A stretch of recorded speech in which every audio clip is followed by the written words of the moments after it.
আশাবাদী এখনো প্রশ্নটা স্বাভাবিকভাবে আমিও ক্লান্ত হয়ে যাচ্ছি এটার উত্তর দিতে দিতে। আমরা এখনো পুরোপুরি আশাবাদী যে উনি আসতে পারবেন এবং খেলতে পারবেন। না, এটা আমাদের অ্যাকচুয়ালি একটা প্রমোশন একটা কাজ চলছে আমাদের একটা কিডস ক্লাবের উপর, ওটারই প্রমোশন কাজ আমরা করছি আজকে।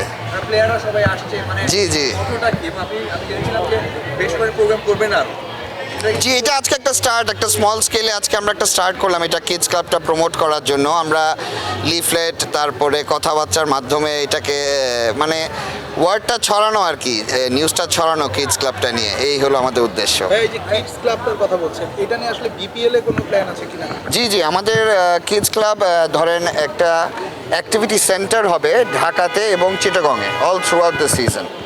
এটা প্লেয়াররা যেই হোটেলেই থাকবে ওই হোটেলের মধ্যেই এই অ্যাক্টিভিটি সেন্টারটা থাকবেন ওখানে। স্যার, কবে নাগাদ আপনারা আসলে ক্যাম্পটা শুরু করতে পারেন? আমরা আপনার ডিসেম্বরের 20 তারিখ থেকে আশা রাখছি যে কিডস ক্লাবটা লঞ্চ করে কাজ শুরু করে দেওয়ার লোকাল প্লেয়ারদের দিয়ে। জি জি, হয়তো বা 2-4 দিন পরে কিছু ফরেন প্লেয়াররাও চলে আসবে। খুব স্বাভাবিকভাবে প্রশ্ন আসছে ভাইয়া সাকিব আল হাসানকে নিয়ে, যেহেতু আপনারা তাকে ড্রাফট থেকে নিয়েছেন এবং ড্রাফটটা হয়েছে পরিবর্তিত পরিস্থিতির পরে।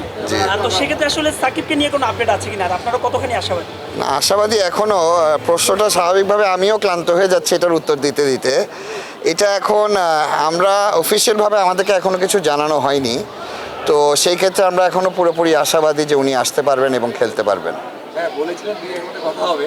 জি মানে লাস্ট 2 দিন আগে বলেছিলেন কথা বলার সম্ভাবনা আছে। জি, আমার সাথে কথা হয়েছে। আমি কয়েকটা প্রশ্ন করেছিলাম ওনাকে রিসেন্ট কিছু নিউজ দেখার পর, যেগুলো উনি আমাকে বলছে ওগুলো একটা সত্যি না, উনি নাকি ওগুলো বলেনি।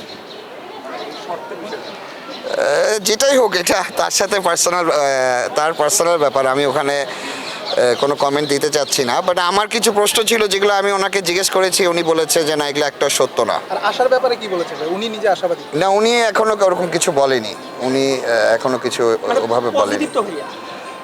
পজিটিভও বলতে পারছি না, এটা আসলে পরিস্থিতির উপর ডিপেন্ড করে, যেহেতু উনি দেশের জন্য এই মুহূর্তে খেলতে পারছেন না, তো সেই ক্ষেত্রে ওভাবে এখনো কিছু বলেনি আমাকে। আচ্ছা, যদি সাকিব না খেলেন বা তাও আপনাদের তো একটা ক্যাপ্টেন ঠিক করতে হবে। আপনারা কি ক্যাপ্টেন ঠিক করেছেন? পাশে একজন আছেন অভিজ্ঞ, অনেক ফরম্যাটে অনেক জায়গায় ক্যাপ্টেন্সি করেছেন।